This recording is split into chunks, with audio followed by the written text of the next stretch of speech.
killing itself.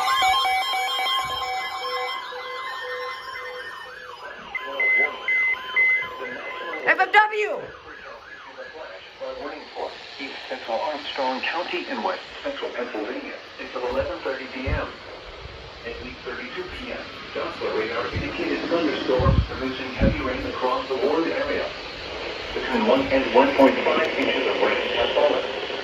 Additional rainfall amounts of 0.5 to 1 inch are possible in the warned area.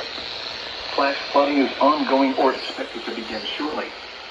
Hazard: flash flooding caused by thunderstorms. Source: radar indicated. Impact: flash flooding of small creeks and streams, urban areas, highways, streets, and underpasses, as well as other poor drainage and low-lying areas.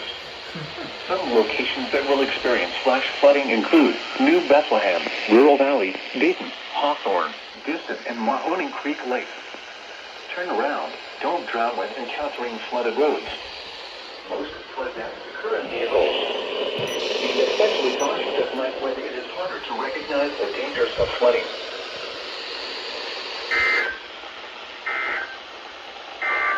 The Lord works killed itself.